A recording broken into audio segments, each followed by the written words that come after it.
Chart जो है ना जिसका अफशाह हुआ, तो इस ताल्लुक से आपका क्या कहना है, इससे क्या नुकसान आइंदा मुस्तकबिल में हो सकते हैं देश के लिए? अर्नब गोस्वामी की जो चैट लीक हुई हैं, और गालिबा वही चैट मुंबई पुलिस ने मुंबई हाई कोर्ट के अंदर भी सबमिट की है, उसके अंदर से पता चला है कि पिछले 6 सालों में अब अर्नब गोस्वामी का एटीट्यूड, अर्नब गोस्वामी का पावर, अर्नब गोस्वामी का इंटेंशन, इरादे और प्लानिंग मोदी गवर्नमेंट के साथ मिलके कैसी रही। इसके अंदर चंद बातें तो बिल्कुल ही समझिए गिरी हुई है, जैसा किसी को नाविका कुमारी को टाइम्स नाउ के कचरा कह दिया, या कि दूसरे पत्रकार रजत शर्मा को बेवकूफ़ कह दिया, इडियट कह दिया, फूल कह दिया, या फिर आप बोलेंगे कि दूसरे चैनल्स को रोककर अपनी टीआरपी बढ़ाने की प्लानिंग कैसी है, वो पूरी प्लानिंग के ऊपर बात हुई।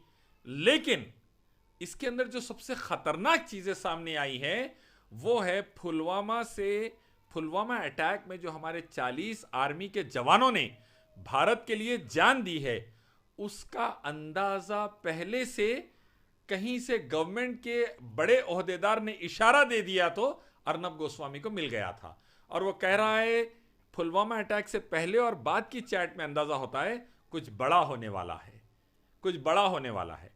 उसके बाद जब पुलवामा अटैक हो गया तो अर्नब खुशी मना रहा है कि उसकी टीआरपी रेटिंग टॉप पे चले गई और ये पूरा इंसिडेंट उसने बेहतरीन कवर किया है, और उसकी वजह से वो लोग खुश है।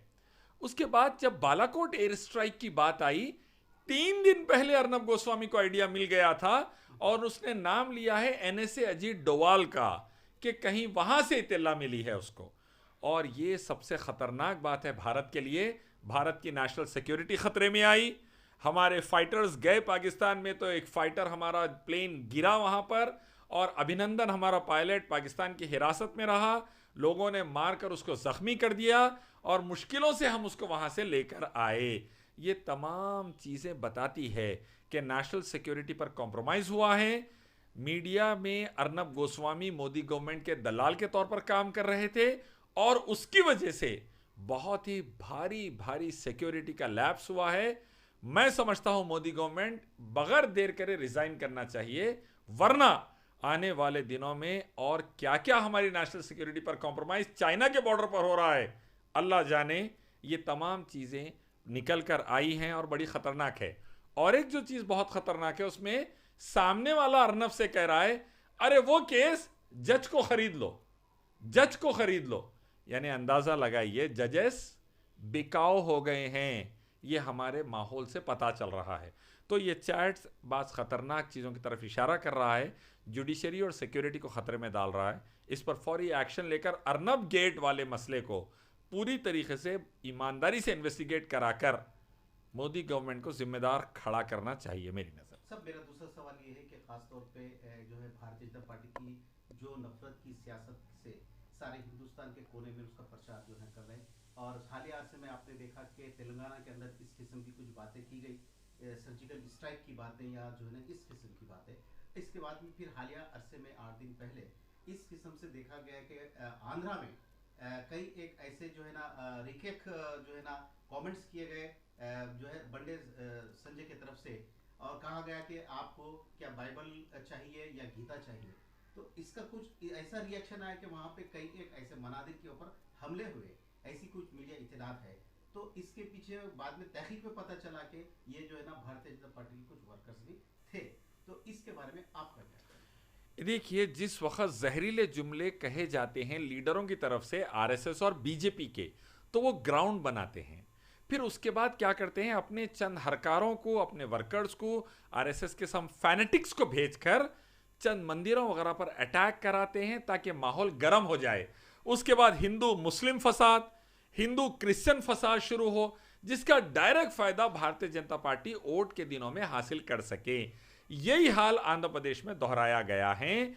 15 मंदिरों पर हमले हुए और डीजीपी गौतम सवांग, आंध्र प्रदेश के डीजीपी ने प्रेस कॉन्फ्रेंस में बात का खुलासा किया कि बीजेपी के वर्कर्स और टीडीपी के वर्कर्स अरेस्ट किए गए हैं ये मंदिरों पर हमले में।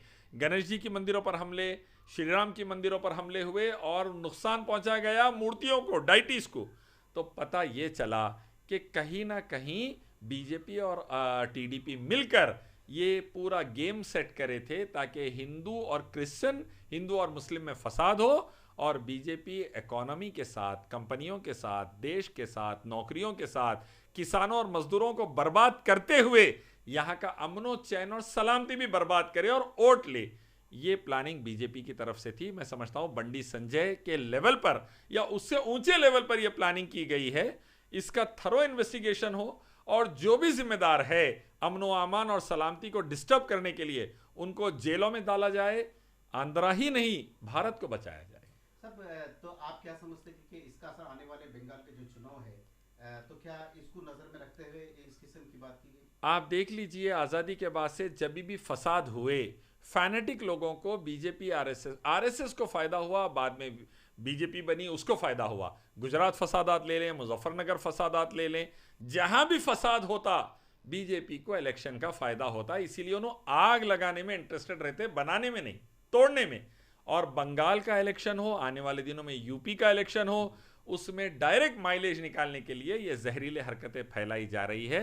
मैं समझता हूं साउथ इंडिया तो अभी तक महफूज है, अल्लाह आगे भी महफूज रखे, कर्नाटक को छोड़ के, और आगे भी अल्लाह हिफाजत करे, बाकी के पूरे भारत के अंदर भी अल्लाह हिफाजत करे अमनो चैन और सलामती की। बीजेपी की पॉलिसीज लड़ाओ, मारो, काटो, तबाह करो, वोट लो, यही वाली। सब मेरा एक आखिरी सवाल ये है कि जैसे कि मीडिया रिपोर्ट्स के हिसाब से बाबरी मस्जिद के मुकाम पे जो राम मंदिर का जो लोग तामीर के सिलसिले में जब खुदाई करते पता चला कि वहाँ से पानी निकल गया। तो मेरा सवाल ये है कि क्या पहले कहा गया था, जो हमारा जो सुप्रीम कोर्ट का जो हमारे पास जो अहकामात आया या हुक्म आया या अपने को ऑर्डर आया कि वहाँ पे जो है पहले मंदिर थी, उसको बाद में फिर उसको डेमोलिशन करके मंदिर बनाया गया। तो मेरा सवाल ये है कि क्या मंदिर पहले पानी पे थी या बाबरी मस्जिद पानी पे थी? मैं आपको ये कहना चाहूँगा, 1056 पेज के जजमेंट में सुप्रीम कोर्ट ने एक धार्मिक किताब हिंदुइज्म की, वेदा, गीता, उपनिषद, मनुस्मृति, भविष्य पुराण, एक का हवाला नहीं दे सके।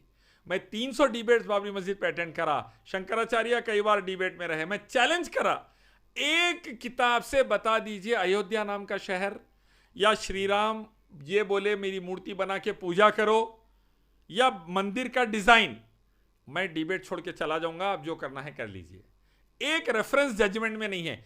आर्कियोलॉजिकल सर्वे रिपोर्ट का एक जजमेंट नहीं दे, एक रेफरेंस नहीं दे सके जस्टिस गोगोई। पूरे का पूरा खरीदा हुआ जजमेंट, बिका हुआ जजमेंट था, जिसकी बुनियाद पर जजेस ने दे दिया। मोदी गवर्नमेंट ने मुसलमानों को बड़ा धोखा दे दिया जजेस के साथ मिलके। अब अल्लाह की करनी देखिए, मस्जिद का मलबा हटाने के बाद पिल्लेरा लगाना शुरू करे, 12 पिल्लर धसे अंदर, मुरम है बोल के धस रही, समझे मट्टी मुरम की है समझ के धसने गए बोल के, और अंदर खोदे, नीचे से सेतु निकल गया, पानी निकल गया, बड़ी नदी निकल गई। अब मैं कहना चाहता हूं, मंदिर थी तो नदी के ऊपर कहां थी बताइए? क़यामत तक साबित नहीं कर सकते, क़यामत तक। मैं चैलेंज कर रहा हूं पूरे हिंदुस्तान के टॉप के शंकराचार्य को, बीजेपी, आरएसएस को, वीएचपी, बजरंग दल को, जजेस को मेरा चैलेंज है, आप बता लीजिए पॉलिटिकल लीडर्स को, एक रेफरेंस नहीं दे सकते आप झूठ की बुनियाद पर बना रहे थे, अल्लाह ताला वो झूठ की पोल खोल दिया। अब आप पूछेंगे मस्जिद कैसा खड़ी थी? अजी अल्हम्दुलिल्लाह, मुसलमान हिंदुस्तान में नहीं दुनिया भर में तारीखी इमारतें बनाने के मामले में मशहूर है। बीजेपी, आरएसएस तोड़ने के बारे में मशहूर है, मुसलमान कामयाबी की तरफ ले जाने में मशहूर है।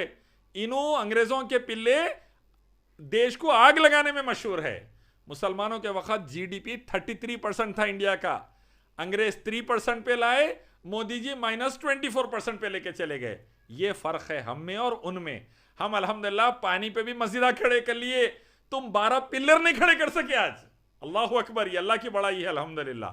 और आईआईटी, आईआईएम, इंडिया के टॉप के इंस्टीट्यूट के इंजीनियर्स दिन रात लगे हुए हैं, कैसा सेटिंग जमाना, जम रही नहीं सेटिंग, जमने वाली भी नहीं है इंशाअल्लाह। झूठ की उम्र छोटी रहती, चलने वाली नहीं है इंशाअल्लाह।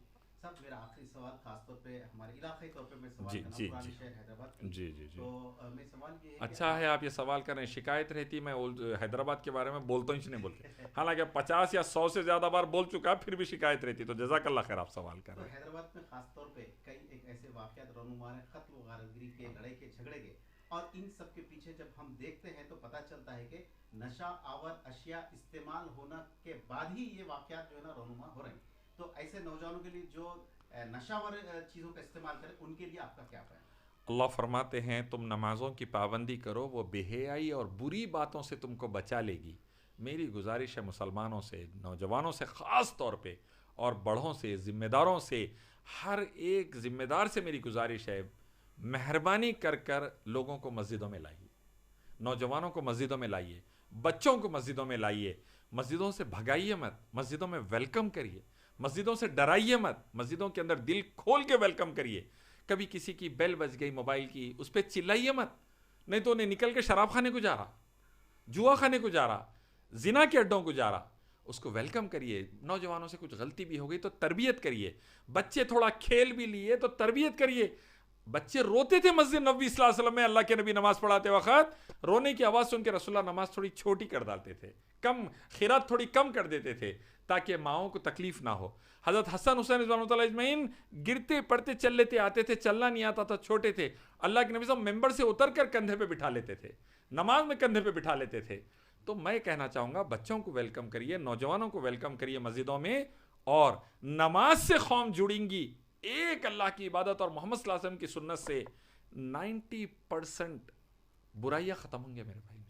नमाज जो नहीं हो रही उसमें हमारे पास जिना आ गया, नशा आ गया, सूद आ गया, हरामखोरी आ गई, रिश्वत आ गई, कई बर्बादियाँ आ गई, जिससे क़त्ल और गारतगिरी, ज़मीनों पे कब्ज़े, पैसों के लेन देन के कंथे लफड़े बढ़ते जा रहे हैं और क़त्ल बर्बादी की तरफ लेके जा रहा।